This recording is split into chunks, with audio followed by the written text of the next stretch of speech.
ভাই কেমন আছো? ভালো আছি, ভালো আছি। খুব ভালো আছি।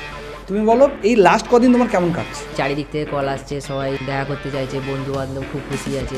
মাঠে অনেক মানুষ ছিল, সিকিউরিটি প্রচুর ছিল, সেখান থেকে লুকিয়ে মানে এইটা কিভাবে সাজালে পুরো বিষয়টা? বিরাট কোহলি স্যার মিড অফের দিকে ফিল্ডিং করছিল, তো সেই মুহূর্তে আমি ওই জি ব্লকের ওখানে যাই স্যারকে দেখার জন্য। স্যারকে ডাকি, তখন স্যার দেখেও ছিল আমার দিকে। যখন 50 রান করে তো সবাই চেল্লামিল্লি করছিল, প্রচুর উৎসাহ ছিল। সেই মুহূর্তে আমি আর নিজেকে আটকে রাখতে পারলাম না, আমি চলে গেলাম। পরের কথা ভাবিনি কী হবে।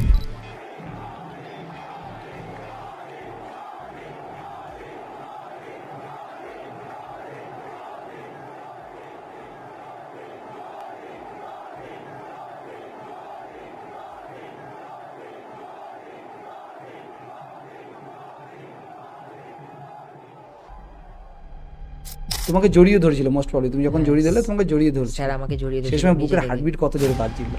হার্টবিট তো একেবারে মানে বন্ধ অবস্থা, প্রচুর। আমার লোম ফোম সব দাঁড়িয়ে গেছিল। তোমার কাছে বিরাট কোহলি গড কেন? স্যারের খেলা, স্যারের অ্যাগ্রেশন মাঠের মধ্যে, স্যার একাই রাজা। স্যারকে যেই দেখবে স্যারকে ভালোবেসে ফেলবে, এইটুকুই স্যারের। আমাদের অনেক কাছে বিরাট কোহলিকে ভালোই বাসে না, তুমি বললে একজন তোমার বাসে না, তাদের কথা বাদ দিন, তারা হয়তো খেলা কিছু জানে না বলে মনে হয়। বিরাট কোহলি স্যারকে যারা ভালোবাসে না, তারা আমার মতে বলে খেলা সম্বন্ধে কিছুই জানে না। স্যার একটা গালাগালিও দেয়, সেটা কেমন লাগে? আরে ওটা তো খেলার একটা পার্ট। বিরাট কোহলির সব থেকে স্পেশাল মুভমেন্ট বা স্পেশাল ম্যাচ কোনটা, বা কোন ম্যাচটা তোমার সবথেকে বেশি ভালো লেগেছে? 23 অক্টোবর 2022 যে T20 ওয়ার্ল্ড কাপ হয়েছিল পাকিস্তানের বিরুদ্ধে, যেটা হয়েছিল MCGতে। তো সেই ম্যাচটায় লাস্টে যে সিচুয়েশান, সব আউট হয়ে গেছিলো, শুধু একটাই নাম, বিরাট কোহলি।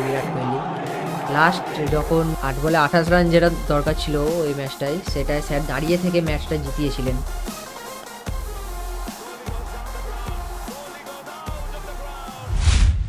এই কেসটা নাকি অনেক বড় একটা অ্যামাউন্ট ফাইন হবে, আমরা শুনেছি কোনো না কোনো সোর্স থেকে, এটা কি সত্যি?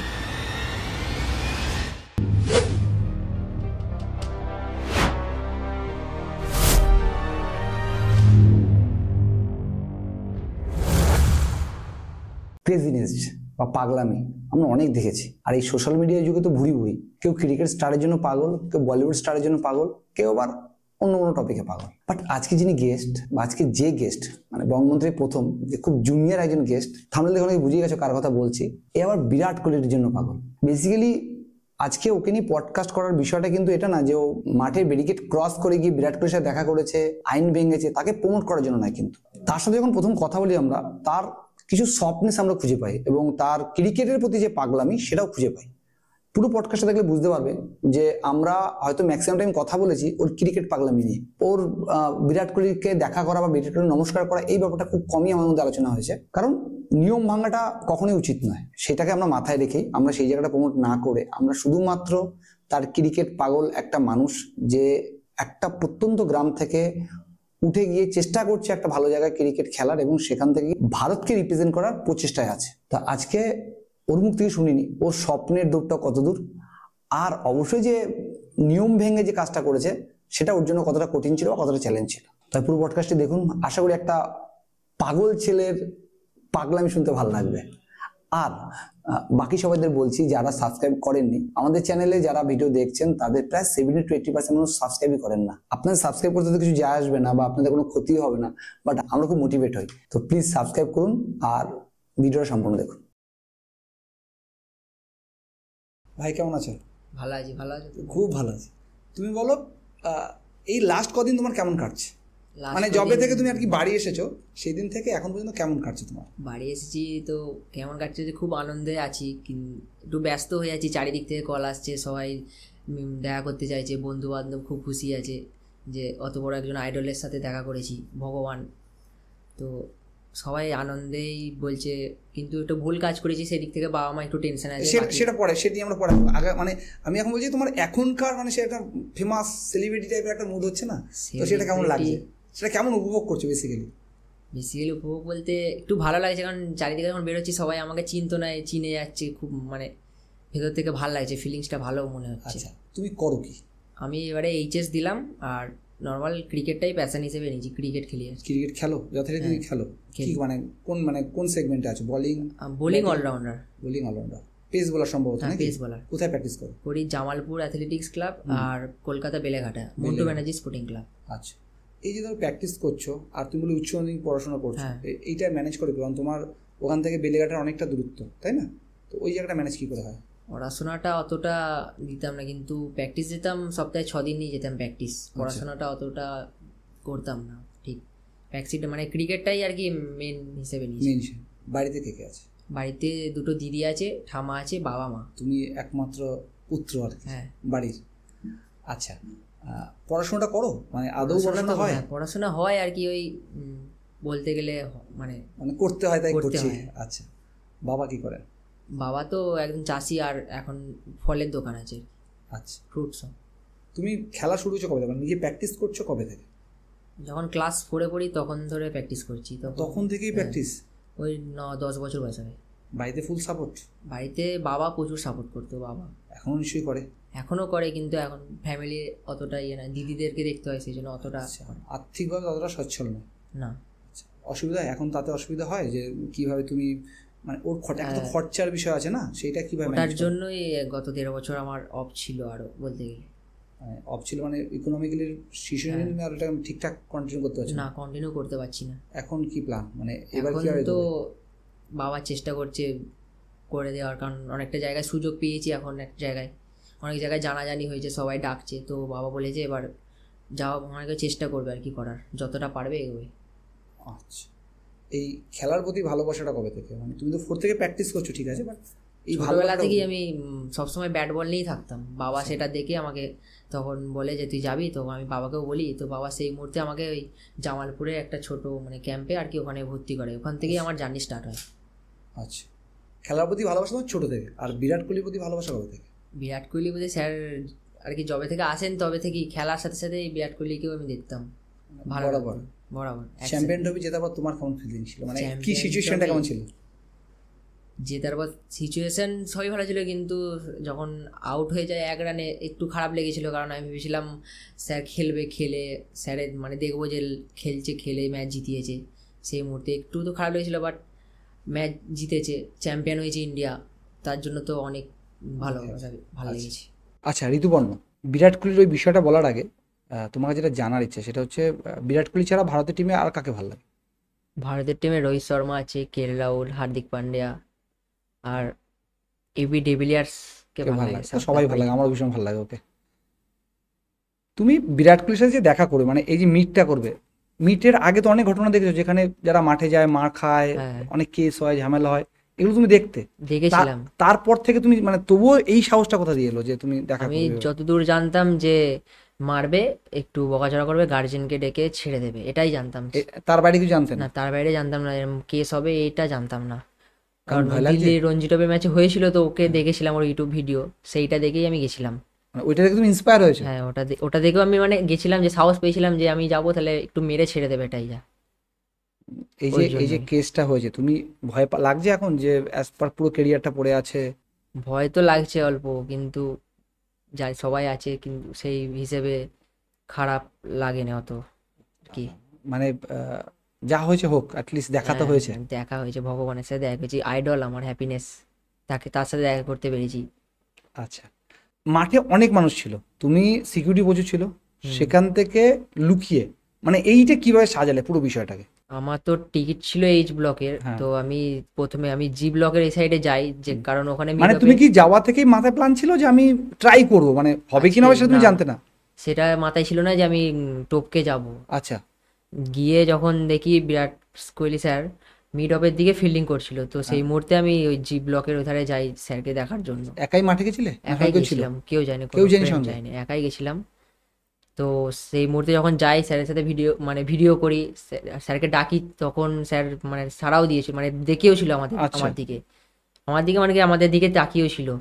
তো সেই মুহূর্তে আমার আরো মনে জোর বেড়ে যায় যে স্যারের আজকে মনে হয় মুডটা হয়তো ভালো আছে, আমি যেতে পারবো।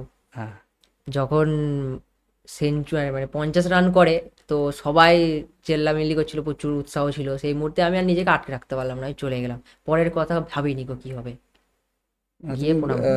প্যারিকপ যখন টপ কাজ ছিল, সিকিউরিটি তো ছিলই, সিকিউরিটি পুলিশ গাদা সবাই সামনে ছিল, কারণ সেই মুহূর্তে স্যার 50 রান করেছে, সব স্যারের দিকেই মুভমেন্ট ছিল, আমার দিকে কেউ মুভমেন্ট করে রাখেনি। আচ্ছা, তারপরে যখন মাঠে গেলে স্যার কি মাঠে বললেন? গিয়ে যখন স্যারকে পা ধরে প্রণাম করি, স্যার তুললেন আমাকে, বললেন তো ভাগ যায় আসেন।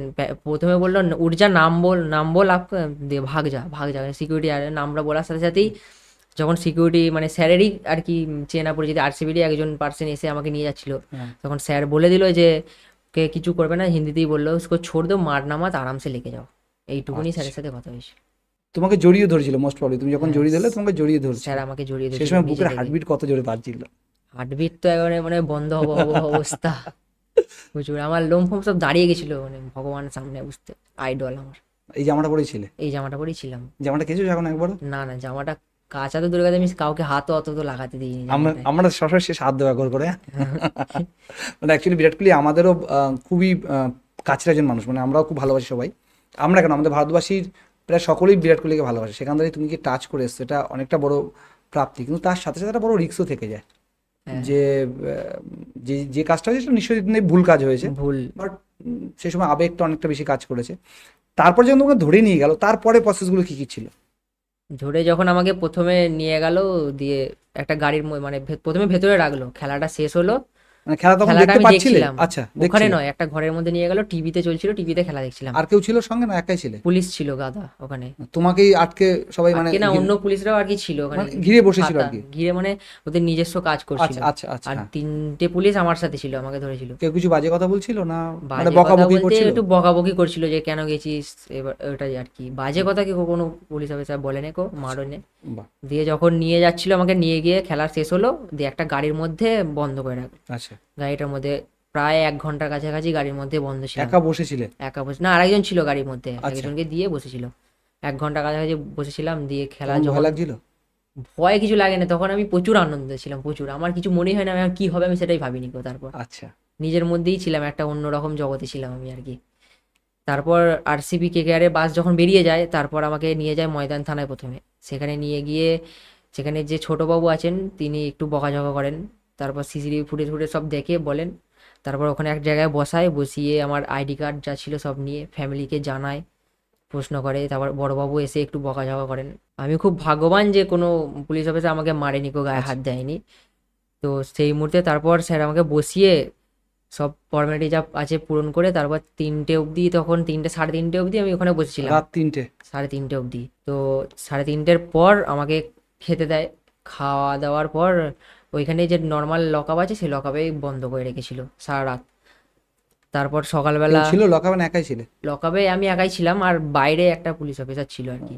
তখন কি ভয় লাগছিল না? তখন না, অন্য ভয় জগতে আমার ছিলে? সেই দিনকে আমার কোনো ভয় লাগেনি। সেই আচ্ছা। দিন, সেদিন কোর্টে যাওয়া অবধি কোনো ভয় লাগেনি। তারপর আমি যখন কোর্টে যাই, সকালবেলা আমায় কোর্টে নিয়ে যায়। কোর্টে নিয়ে যাওয়ার পর আমি যখন বাইরে যাই, তখন দেখি মিডিয়া দাঁড়িয়ে আছে সেই মুহূর্তে। তো মিডিয়াকে দেখে আমার মনে একটু সাহস বাড়ে আর কি, যে তখন আরো মনে একটু অন্যরকম ফিল হয় যে ভালো, মানে যে আমার জন্য মিডিয়া এসছে। আচ্ছা। সেটা একটু একটু ভালো লেগেছিল, কিন্তু একটু আচ্ছা। ভয়ও লাগছিল যে কি হয়ে হবে না হবে। তখন ভয় শুরু হয়, মানে হ্যাঁ, অ্যাকচুয়ালি ঘোরটা তারপর তখন থেকে- কাটে তারপর যে আমি থেকে- কিছু একটা করেছি, তার ঘোরটা তখন কাটে। আচ্ছা। তখন যখন আমি কোর্টের মধ্যে যাই, কোর্টের মধ্যে গিয়েও আমাকে তখন একটা লকআপের মধ্যে ভরে দেওয়া হয়। আচ্ছা। তখন থেকে আমার একটু ভয় লাগতে শুরু করে যে এবার কি হবে। বাবা মার কথাটা মনে পড়ে। তখন কি বাবা মার সাথে কানেক্ট হয়েছিল? না, বাবা তখন মার পর্যন্ত সাথে কার সাথে কথা একবার নেই? আমি কথা বলতে চেয়েছিলাম, আমাকে ফোন করতে দেওয়া হয়নি। আচ্ছা। বাবা মার কথাটা ভাবছিলাম, দিদিদের কথা ভাবছিলাম সেই মুহূর্তে, খুব কথা বলতে ইচ্ছে হচ্ছিল, বাট বলতে দেয়নি আমায়। হুম। সেই মুহূর্ত থেকে ভয়টা শুরু হয়। তারপর যখন কোর্টে নেওয়া হয়, সেদিন রবিবার সানডে ছিল, তো সেই দিন আমাকে জামিন আর কি দেওয়া হয়নি কো। তারপরের দিন সেখান থেকে নিয়ে এসে সারাদিন ওই ময়দান থানা লকআপেই রাখা হয়েছিল। তখন পর্যন্ত কোনো কানেক্ট নেই ফ্যামিলির সাথে? না, তার সেদিনও কোনো কানেক্ট ছিল না। হুম। তারপর না, তার আগে বাবা এসেছিলেন, বাবার আচ্ছা। সাথে দেখা করিয়েছিলেন, জাস্ট 1 মিনিট কথা হয়েছে, তাও বাইরে থেকে নয়, লকআপের মধ্যে থেকেই। আচ্ছা। বাবা এলো, শুধু জিজ্ঞেস করলো, কথা হলো, নিয়ে চলে গেল। আচ্ছা।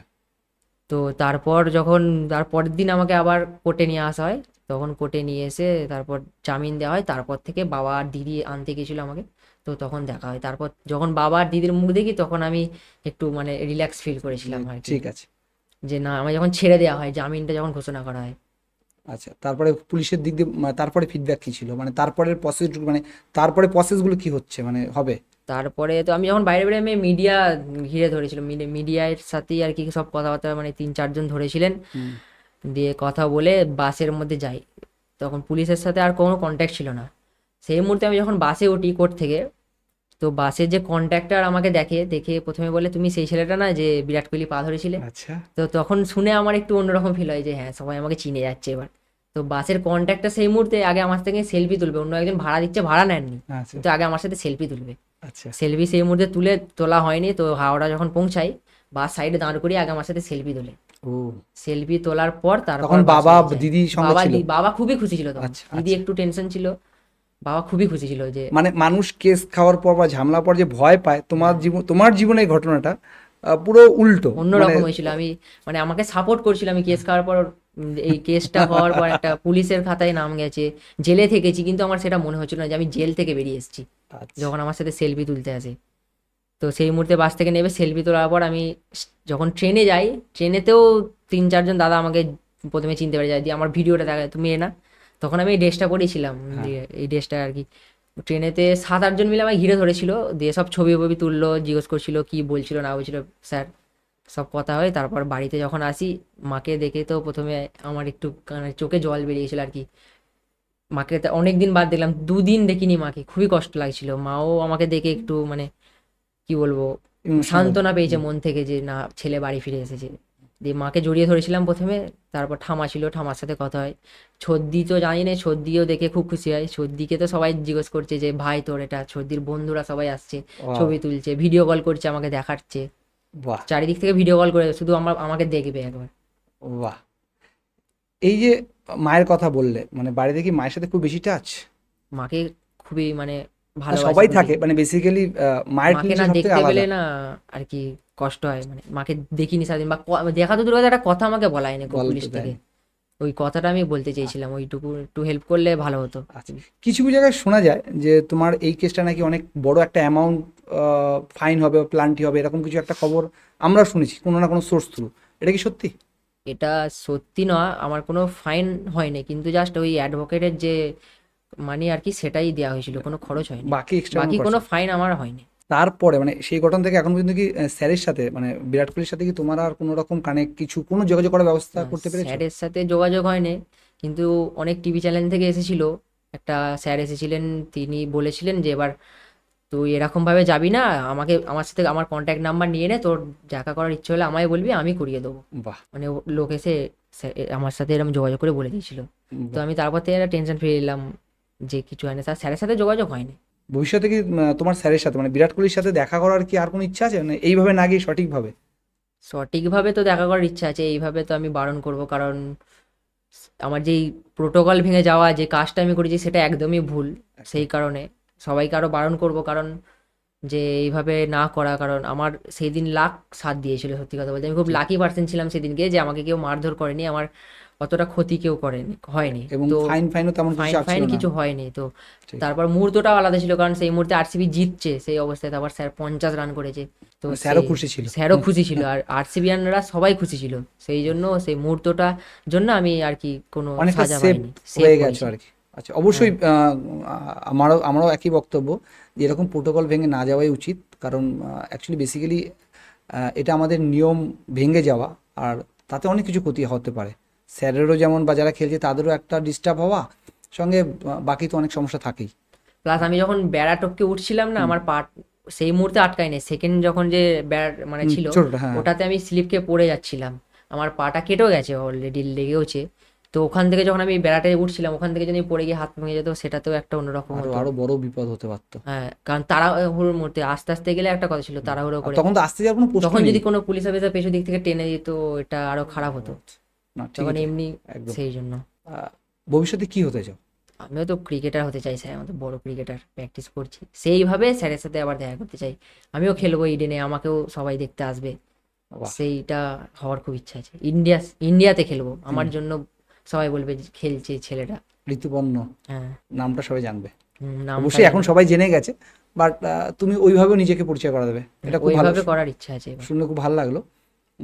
বেসিক্যালি তার জন্য কি কি স্টেপ নিচ্ছ এখন থেকে, মানে যেহেতু তুমি কিছু আগে বললে যে একটা ফ্যামিলির একটা ইকোনমি একটা সমস্যা তো রয়েছে, সেভাবে স্টেপ বলতে আমাকে আমার যে স্যার ছিল, স্যার কল করেন বলে এই ঘটনাটার ঘটনাটার জন্য পরে? কল আচ্ছা। করেন, স্যারের সাথে কথা হয়। হ্যাঁ। তো স্যার বলেন তোর কোনো সমস্যা নাই, তুই যতদিন পারচিস কর, যতটা পারচিস দে, বাকিটা আমরা দেখে নেবো। বাহ, স্যার খুবই হেল্প করবেন বলেছেন। এবার আমি নেক্সট দিন থেকে জয়েন করি, যদি হেল্প করেন তো আমি এগিয়ে যেতে পারবো। আচ্ছা, অবশ্যই করবেন।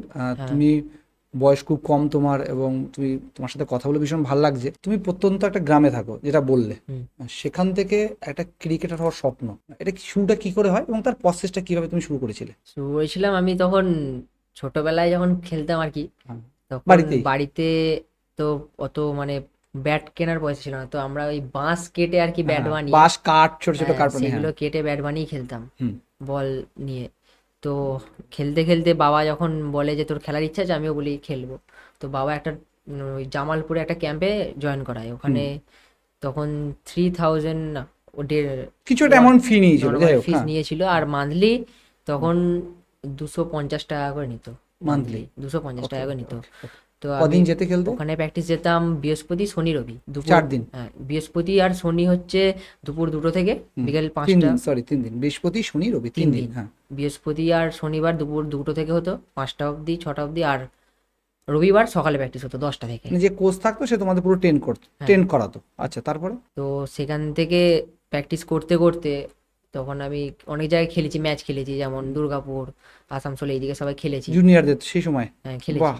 ম্যাচ খেলার পর তো কলকাতায় মন্টু ব্যানার্জি স্পোর্টিং ক্লাব যে আছে, ওখানে একটা স্যার আমাদের ওই ক্যাম্পে আসেন প্র্যাকটিস আচ্ছা, করাতে, কলকাতা থেকে আসতো। আচ্ছা। তো সেই স্যার বলেন যে আমার ওখানে ক্যাম্প আছে, সেখানে তুমি জয়েন করো। তো তোমার খেলা দেখে হ্যাঁ, মানে ভাল লাগে আর খেলা কি? দেখে ওখানে অনেক সবাই আছে, সবাই মিলে একসাথে আমরা সব জয়েন করি ওখানে। যারাই আর কি এখান থেকে একটু ভালো ইমপ্রুভ করে তারা ওখানে জয়েন করতে বলে স্যার। ওকে, ওকে। সেটা বেলগড়িয়ায়? বেলগই না, বেলেঘাটা, বেলেঘাটা, সিআইটি sorry। মোড় থেকে নেমে যেতে হয়। আচ্ছা, আচ্ছা। তো সেখানে গিয়ে আর কি প্র্যাকটিস শুরু করে, সেখানে আমাদের ওখান থেকে চান্স পেয়েছিলাম বলে ফিসটা যেটা সেটা দিতে হয়নি। ও, মানে যেহেতু তোমরা ভালো খেলতে, হ্যাঁ, তাই স্যার যেহেতু চুজ স্যারের করেছে। চেনা, স্যার ওখান থেকে প্র্যাকটিস করাতো সেই জন্য চেনা বলে স্যার ওই ফিসটা সেই জন্য নেয়নি। ওকে, ওকে। তো ওই তা ওখানে মান্থলি ফিস ছিল 1000 টাকা এরকম, আচ্ছা, আচ্ছা। 1000 রুপিস। তো ওটাই ছিল, আর ওইটা দিতে হতো? ওটা দিতে হতো। আচ্ছা। আর নিজের খরচ বলতে প্যাড, গ্লাভস, হেলমেট এগুলো তো একটা টাইমের জন্য কিনে নিতে হতো। বল, একটা বল 400 টাকা দাম নিত, 2 সপ্তাহ মতো যেত, মানে মাসে 2টো বল আর কি লাগতো। আচ্ছা। আর নর্মাল এমনি বল প্র্যাকটিস করার জন্য ওখানে কিনে নিতে হতো বাড়িতে প্র্যাকটিস করার জন্য। এইটুকুই। ওখান থেকে ভালো খেললে স্যার যখন ভালো প্র্যাকটিস করছি, তো স্যার ওখান থেকে ম্যাচ খেলায়, ক্লাবে যা পাঠায়, সে ডিভিশন খেলাবে, বর্ধমান লিগ খেলায়। আর ওখান থেকে এগোনোর জন্য খেলতে গেলে, ভালো প্র্যাকটিস করতে গেলে অন্য জায়গায় ট্রায়ালে যখন পাঠায়, আমি যেমন ওখান থেকে আমাকে স্যার পাঠিয়েছিল এই বর্ধমান একটা রানীমাঠের এখানে ট্রায়াল দিয়েছিলাম। ট্রায়াল দিয়ে এই 2023 সালে খেলেছি স্কুল ডিস্ট্রিক্ট টুর্নামেন্টে, আমরা চ্যাম্পিয়নও হয়েছিলাম। ওয়াও। এই বেথুয়া ডহরিতে খেলতে এসেছিলাম। আচ্ছা, এদিকটা, হ্যাঁ, হ্যাঁ, বুঝতে পেরেছি, হ্যাঁ। বেথুয়া ডহরিতে আমরা চ্যাম্পিয়ন হয়েছিলাম, যে ওখান থেকে স্পন্সর করে স্যার পাঠিয়েছিল আমাকে ট্রায়ালের জন্য। হুম। ওইভাবে আর কি স্যার ট্রায়ালের জন্য পাঠায়, এখানে সিলেক্ট হলে বড় বড় জায়গায় চান্স পেলে সেখান থেকে খেলা যায়। বেঙ্গলের হয়ে খেলতে পারলে সেখান থেকে আরো অন্য জায়গায় নিয়ে মানে যাবে, তারপর তোমার ট্রায়ালে পাঠাবে, তুমি ওখান থেকে যদি চান্স সিলেক্টেড পেতে হও, হবে। সিলেক্টেড হলে তারপরে তুমি ম্যাচ বড়। খেলাবে। আচ্ছা। ম্যাচেতে আমি যদি বল করি উইকেট নিতে হবে, ব্যাট করলে সেঞ্চুরি মানে তোমার পারফরমেন্স ভালো থাকতে ভালো হবে। থাকতে হবে। আচ্ছা। তো ভালো পারফরমেন্স হলে সেখান থেকে নিয়ে যাও অন্য তারপর জায়গায়, তোমাকে অন্য ক্লাব বা অন্য জায়গায় হায়ার ক্লাব করবে। থেকে আর কি ওপর থেকে তখন ওপরে যাওয়া যায় সেইভাবে। মানে এরপর লক্ষ্য কি, বড় ক্লাব হয়ে খেলা, না আইপিএল খেলা, না ভারতের ইন্ডিয়ার হয়ে খেলা? ইন্ডিয়ার হয়ে তো খেলার ইচ্ছা আছে, কিন্তু ধাপে ধাপে হবে, একবারে তো আর ইন্ডিয়াতে না, চলে যেতে পারবো না। একদমই তাই। আমাকে পরিশ্রম করে ধাপে ধাপে যেতে হবে। তো সেটারই চেষ্টা করবো। ইন্ডিয়া খেলার তো ইচ্ছা আছে। এবার প্র্যাকটিসে কবে থেকে আমি নামছো? খেলবোই, মানে ধরে নিয়েছি আমি খেলবো। ধরে নিয়েছে না, মানে খেলবেই? খেলবোই আচ্ছা। একদম, মানে যা হয়ে যাক মন প্রাণ দিয়ে খেলবো, প্র্যাকটিস করবো। প্র্যাকটিস যাবো নেক্সট স্যাটারডে থেকে যাবো, স্যার ডেকেছে, স্যার ডেকেছে? এই জামালপুরেই যাবো, দিয়ে ওখান থেকে তারপর মন্ডে থেকে কলকাতা জয়েন করবো। এই পুরো ইনসিডেন্টের পরে স্যার বললে তোমাকে ফোন করেছিল, মানে তোমার নিশ্চয়ই একজন স্যার না, 2-3 জন নিশ্চয়ই ছিল, কারণ দুজন স্যার। দুজন স্যারই ফোন করেছিলেন? না, একজন স্যারই ফোন করেছিলেন, ওই স্যারটা আর কি বাইরে আছে সেই জন্য কল করা করতে পারেনি? আচ্ছা, আচ্ছা। স্যার আর কি বলেছিলেন যে বল করে অন্য স্যারকে যে সাথে কথা বলে নিতে। স্যার তো ওই স্যার ফোন করেন। স্যারও প্রথমে একটু বকে, যে স্যার বলে যে তুই এতটা ক্রিকেট খেলে ভালোবাসিস, তুই আমাকে বলিসনি কেন, তাহলে আমি সুযোগ করে দিতাম তোকে খেলার আরো, মানে ফিসটার ব্যাপারে আর কি স্যার সেটা বলতে চেয়েছিলেন। স্যার খুব ভালো, স্যার স্যার আমাকে খুব ভালোবাসে। ছোটবেলা থেকে ওই স্যারের কাছেই করতাম, তো আমি যখন ছোটবেলা থেকে তখন থেকেই ওই স্যারের কাছে করতাম, যখন ক্লাস 4-এ বাহ। তখন ওই স্যারের কাছেই করতাম। তো স্যার তখন থেকে আমি এমনই ছিলাম যে স্যারকে আমি দাদা পর্যন্ত দাদা বলেই ডাকি আর কি, স্যার বলি না, এখনো? দাদা, এখনো দাদা বলি, আচ্ছা, মানে নিজের মনে করি। স্যারও খুব ভালোবাসে, তো স্যার আমাকে বলতে বলেছিল, বাট তাও একটা বলতে পারিনি গো, যে ফ্যামিলির এই অবস্থা, তখন বলতে পারিনি। সেই মুহূর্তে স্যার দিয়ে কল করে স্যার বলেছে ঠিক আছে তুই নেক্সট দিন থেকে জয়েন কর, তারপর আমি দেখে নেবো, বাকিটা স্যার সামলাবে। বাকি স্যার সামলে নেবে বলেছে। বাহ, দেখেও নেবে। তোমার মুখে যা স্যার প্রশংসা হচ্ছে তাতে আশা করি খুব ভীষণ ভালো ব্যক্তি উনি। হ্যাঁ, এরপর শ্যুটটা কিভাবে করবে, মানে তুমি প্র্যাকটিসে যাবে এবং তারপর কি কন্টিনিউয়াসলি প্র্যাকটিসেই থাকবে না আবার পড়াশোনার মধ্যে ঢুকে যাবে? পড়াশোনা তো গ্র্যাজুয়েশন কমপ্লিট করার ইচ্ছা আছে, অবশ্যই, খুব ভালো গ্র্যাজুয়েশন জিনিস। কমপ্লিট করতে করতে আর কি খেলাটাই আর কি মেন নেবো, আর সাইডে পড়াশোনাটা। এর বাইরে কি আছে? খেলা, ক্রিকেট, এর বাইরে কি আছে?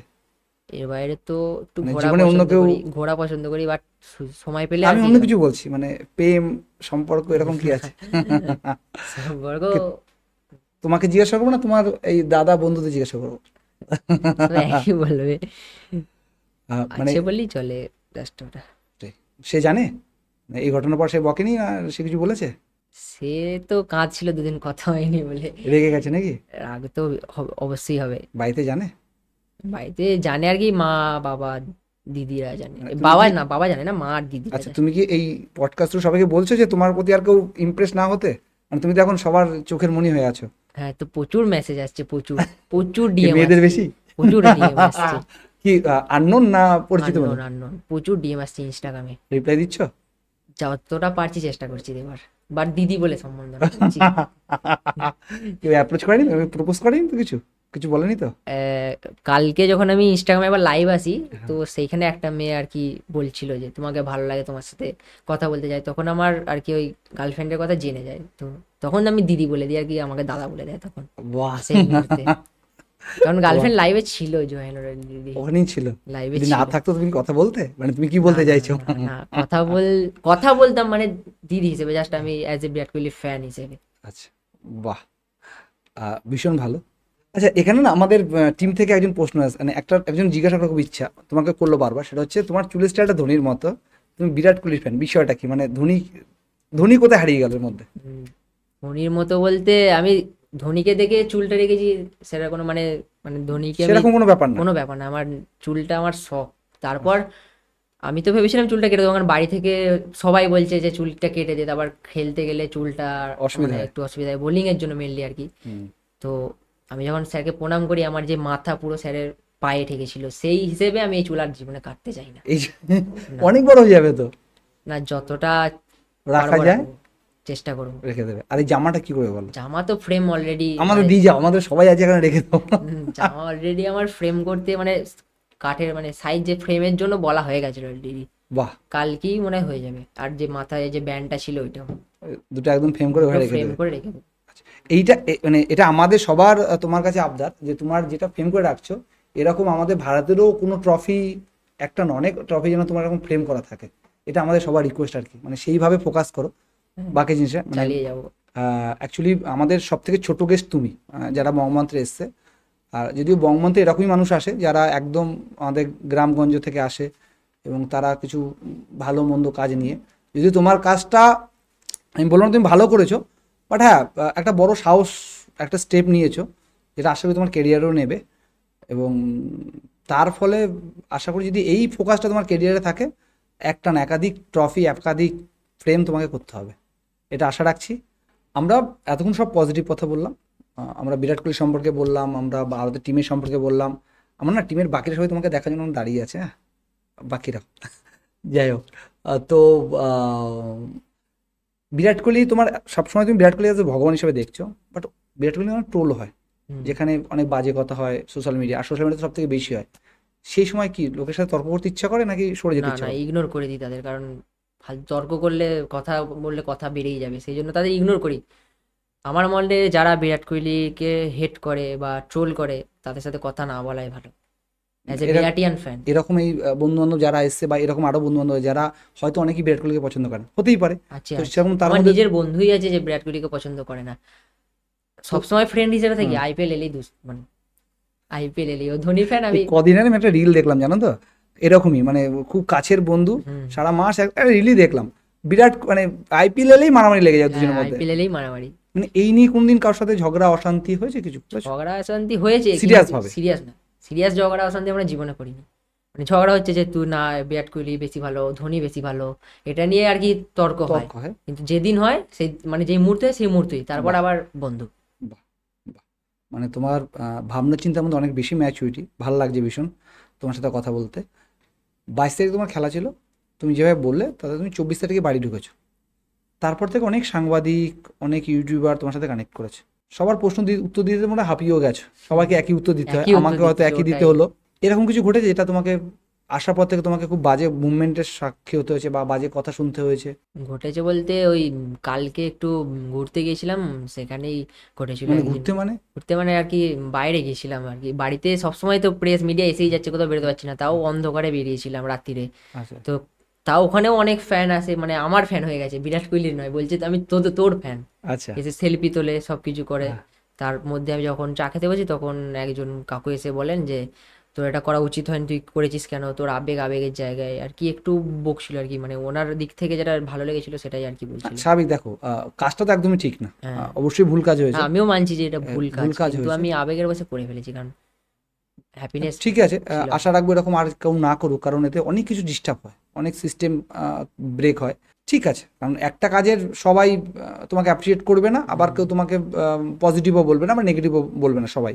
যেমন বিরাট কোহলিকে সবার ভালো না, অনেকের ভালো লাগে না, আর অনেক তোমার মতো মানুষ আছে যাদের বিরাট কোহলি গড তাদের কাছে। এই তোমার কাছে বিরাট কোহলি গড কেন? আমাদের টিমে প্রচুর ভালো ভালো তারকা আছে, ভালো ভালো, তার মধ্যে বিরাট কোহলিকে তোমার এত কেন ভালো লাগে? বিরাট কোহলি স্যারকে ভালো লাগে কারণ স্যারের যে খেলাধুলার, স্যারের যে শট, যে ক্লাসিক খেলা, মানে কভার ড্রাইভে যে সবাই মারে কভার ড্রাইভ, বাট স্যারের কভার ড্রাইভে একটা অন্যরকম ফিলিংস লাগে, স্যার যে ক্লাসিক প্লেয়ার একদম, সেই জিনিসগুলো। তারপর বাকি তো স্যারের অ্যাগ্রেশন, স্যারের স্টাইল, স্যারের অ্যাটিটিউড, স্যারকে যেই দেখবে স্যারকে ভালোবেসে ফেলবে, এইটুকুই স্যারের আমাদের অনেক attitude। আছে বিরাট কোহলিকে ভালোই বাসে না, তো তুমি বললে একজন তোমার আছে বাসে না, তাদের কথা বাদ দিন, তারা আচ্ছা। হয়তো খেলা কিছু জানে না বলে মনে হয়। স্যারকে যারা মানে বিরাট কোহলি স্যারকে যারা ভালোবাসে না, তারা আমার মতে বলে খেলা সম্বন্ধে কিছুই জানে না, আমার মতে বলে।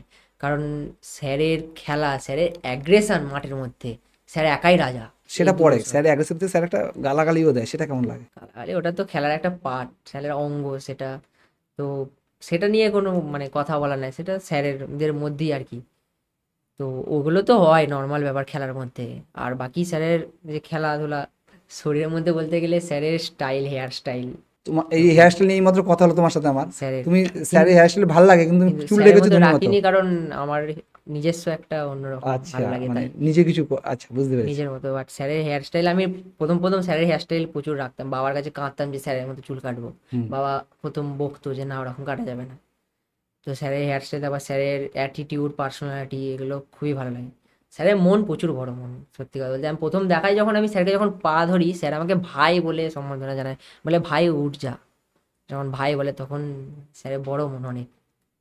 স্যারের মতো বড় মানুষ হতে পারে না। আর স্যারের মতো খেলোয়াড় মানে আগে স্যারের মতো খেলোয়াড় গাদা হতে পারে, কিন্তু স্যারের মতো আর কেউ আসবে বলে আমার মনে হয় না।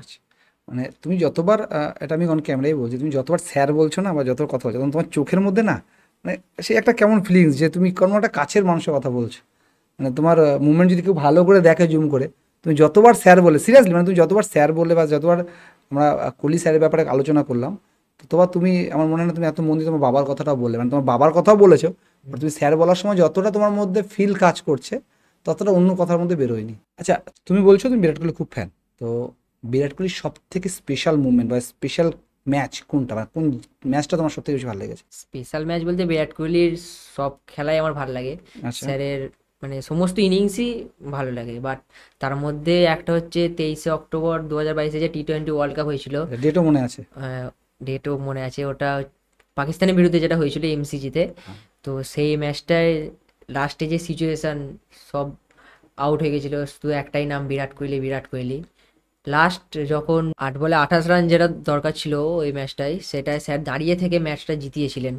তো সেই ম্যাচটা খুবই ভালো লেগেছিল, মানে ওই ইনিংসটা আর কি আমার তুমি কাছে। ফ্যান বলে তোমার তো ওটা ভালো লেগেছে, বাট যারা নর্মাল ক্রিকেট দেখে ওই ম্যাচটা তাদের কাছে স্পেশাল ম্যাচ। মানে ব্যক্তিগত যদি আমার কথা বলো, আমি ক্রিকেট খুব দেখি, বাট আমি শেয়ার খুব কম করি, বাট ওই ম্যাচের ওই ক্লিপসটা আমি আমার ফেসবুক ওয়ালে শেয়ার করা আছে, মানে এত সুন্দর মুভমেন্ট।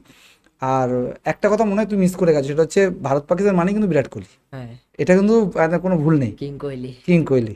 আচ্ছা, তুমি একদম শেষে আমরা দাঁড়িয়ে, প্রথমত তোমাকে ধন্যবাদ, সেটা হচ্ছে তুমি এখন তুমি একটু অন্য জগতেই আছো, সেখান থেকে টাইম বার করে এলে এবং অনেকটা জার্নি করে এলে, সেটা তো বলাই হলো, এবং সঙ্গে দুটো ভাই এসছে, তার জন্য থ্যাংক ইউ তোমাকে আমাদের কাছে আসার জন্য এবং তোমার সময় দেওয়ার জন্য।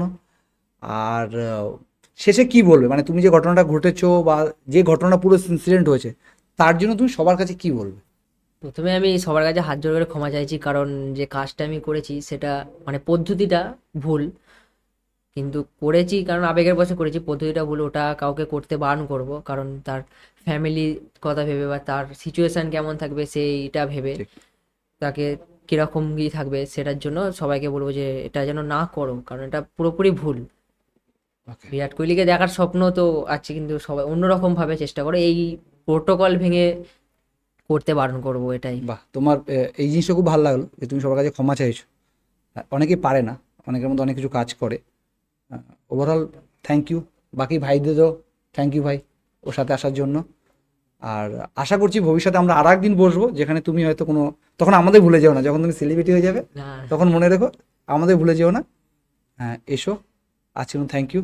আর এরপর অনেকটা যেতে হবে আবার। থ্যাংক ইউ ভাই। ওয়েলকাম।